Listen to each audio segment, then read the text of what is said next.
দলীয় কার্যালয় কার দখলে থাকবে তা নিয়ে যুযুধান তৃণমূলের দুই গোষ্ঠী। দেখুন কিভাবে দলীয় কার্যালয় তালা ঝুলিয়ে দেওয়া হলো। শুধুমাত্র তৃণমূলের কোন্দলে দলীয় অফিসে তালা।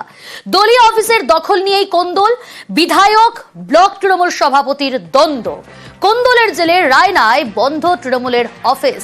পূর্ব বর্ধমানের রায়নাতেই তৃণমূলের কোন্দলে দলীয় অফিসে তালা। দলীয় কার্যালয় কার দখলে থাকবে তা নিয়েই যুযুধান দুই পক্ষ।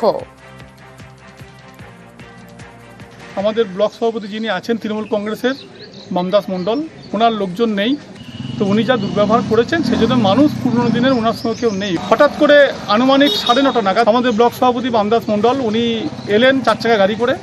এসি গাড়ি থেকে নেমেই উনি ওনার ভাষা যে বোম বন্দুকগুলো সব গাড়ি থেকে বার কর, সব গুলি করে মেরে দেবো। সঙ্গে সঙ্গে লোকজন খবর পায়, পাশেই গ্রাম তেলসর গ্রাম থেকে লোকজন যখন দৌড়ে আসে তখন উনি গাড়ি নিয়ে চম্পট দেন। এমতো অবস্থায় আমাদের দলের ঊর্ধ্বতম নেতৃত্ব আমাদের এমএলএকে জানাই বিষয়টা, মাননীয় রবীন্দ্র চট্টোপাধ্যায় জেলা সভাপতিকে জানাই। আমরা কিন্তু থানাতে আজকে লিখিত অভিযোগ করলো ওই অঞ্চলের পক্ষ থেকে, নেতৃত্বের পক্ষ থেকে। বামদেব মণ্ডল যিনি ব্লকের সভাপতি, 2020 সালে ব্লক সভাপতি হওয়ার পর থেকে এলাকার কোনো অশান্ত থাকে না, অশান্তি বলে কোনো জিনিস থাকেনি।